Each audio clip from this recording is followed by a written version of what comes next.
Addition reaction. Addition reaction is just opposite to the elimination reaction. In case of addition reaction, the atoms or groups are attached to the carbon. So in case of addition reactions, unsaturated compounds are converted into the saturated compounds. So this addition reaction is the typical reactions for the unsaturated compounds like alkenes, alkynes, or carbonyl compounds such as aldehydes and ketones. Here in animation you can see that in case of addition reaction, the example of addition of HCl to the alkene is given. The H and Cl detach from each other and attach to the two different carbons. So in case of addition reaction, two atoms or groups attach to the different carbons, and the double bond or triple bond system is converted into the single bond system. There are number of different type of mechanism by which the addition reactions takes place. These are broadly divided into reactions where the ionic intermediates are there, and the second type is where the non-ionic additions takes place. The most common example for the ionic addition reactions are electrophilic addition and the nucleophilic additions, because in these two addition reactions some ionic intermediates are formed. Whereas in case of non-ionic addition, the most common example is free radical addition.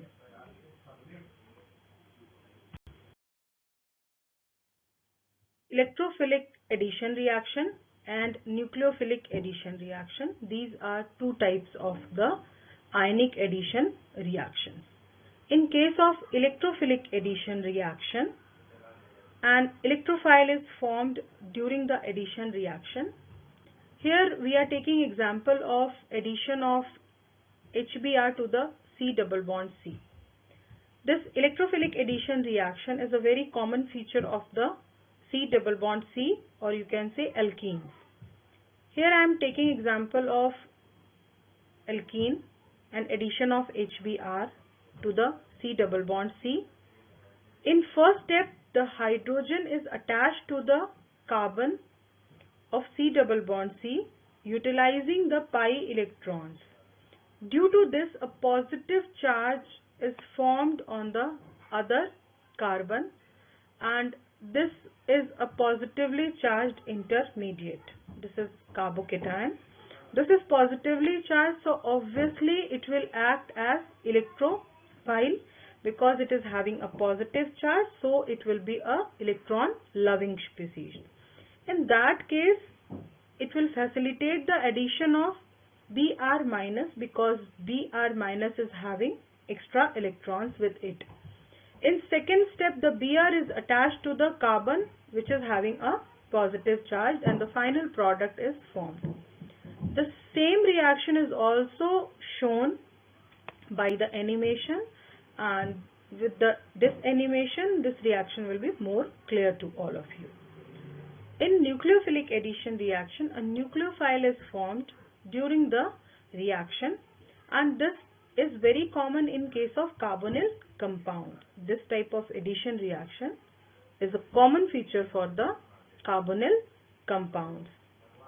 In this case, you can see that first a nucleophile is attached to the C double bond O.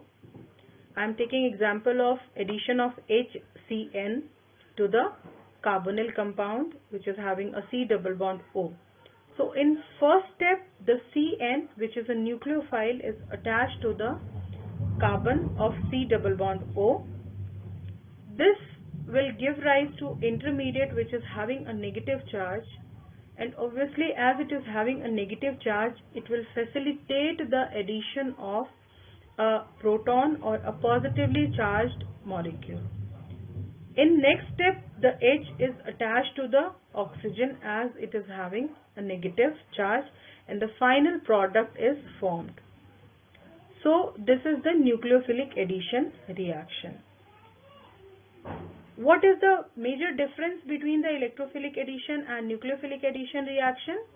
In case of electrophilic addition reaction, first an electrophile is attached to the carbon-carbon double bond, and this will give electrophilic intermediate. In case of nucleophilic, first a nucleophile is attached on the C double bond O system, and it will give rise to a nucleophilic intermediate. Next is free radical addition reaction, that means non-ionic addition reactions. Addition of hydrogen halide to the alkenes using electrophilic addition mechanism is very common, and we have already discussed it. However, if some organic peroxide is present, then in that case the halogen bromides adds by a different mechanism. In presence of peroxide, peroxide gives free radicals, and then these peroxide attach with hydrogen of HBr giving ROH and a bromine free radical. So this bromine free radical first attaches to the C double bond, one carbon of CC double bond, and then it will give rise to a CH2CH2Br free radical. Again, this free radical will react with HBr in a same manner, and the reaction goes on. So here in case of free radical addition reaction, the mechanism takes place in 3 steps. The first step is known as initiation, where the peroxide gives a free radical, and then this free radical is used to generate a bromine free radical. So here in the initiation step, a free radical is generated. In the second step, which is known as propagation, a bromine radical joined to the ethene using 1 electron and of the bromine radical, and it will form a bromoethane radical. After that, this reaction goes on because by addition of Br, a free radical is again generated, and this reaction goes on till the termination of the reaction. At the termination step, any of the 2 free radicals attach together and give a neutral molecule. So by this way the termination takes place.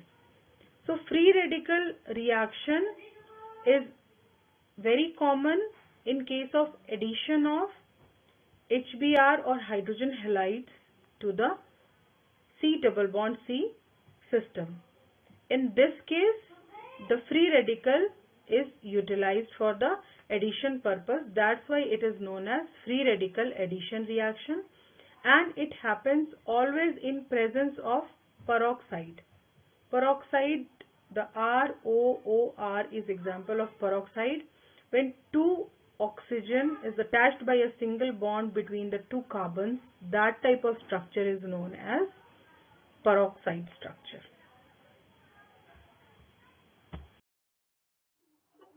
Addition reactions in unsymmetrical alkenes. First of all, what is the meaning of unsymmetrical alkene? So if there is a double bond and both sides of the double bond carbons are having different number of carbon atoms and hydrogen atoms, in that case that alkene is known as unsymmetrical alkene.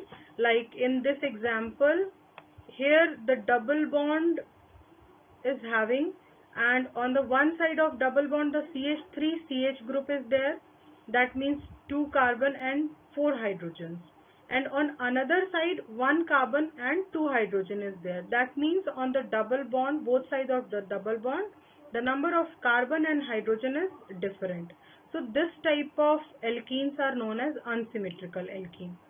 In generally, when we are talking about the addition reaction in alkene, 2 different atoms or groups are attached on the carbon, both sides of the double bond. So if on the both sides of double bond the number of carbon and hydrogen are same, In that case, there is no problem. Any of the atom can attach on any of the carbon. But if it is unsymmetrical alkene, in that case, the hydrogen bromide or any group which is going to attach on the carbon-carbon double bond will obviously attach in different manner. In that case, there are two possibilities. Either the electronegative atom can attach on that side where the number of carbon and hydrogen is more, or as in this first case, or the electronegative atom can attach on that side where the number of carbon and hydrogen is less. So there are two possibilities, and on the basis of this possibilities, the Markovnikov's and anti-Markovnikov rules came in existence. The addition of hydrogen halide to unsymmetrical alkene produces two products, as I discussed in this diagram. And here, if the electronegative atom attaches to the carbon where more carbon and more hydrogen is there, or you can say a bigger side, the rule is known as Markovnikov rule. But in presence of peroxides, as in case of free radical addition reaction, in that case the peroxides are present, and in that case the electronegative atom attaches on that side where the number of carbon and hydrogen is less. So in absence of Markovnikov rules followed, and in presence of peroxide, the anti-Markovnikov rules is followed by the molecule. This Markovnikov and anti-Markovnikov rule is also shown by this diagram where the animation is given, and it is very clear that in one case the group which is having electronegative group is attached on the bigger side, that means the side where the number of carbon and hydrogen is more, and in second case the electronegative atom attaches towards the carbon where the number of carbon and hydrogen is less. So these two rules are followed for the addition reaction in case of alkenes, and these two rules are very important. This is all for today. Thank you for listening carefully. This is end of your unit 5th, and now your syllabus has been completed. So prepare well for your exam. All the best for the exams.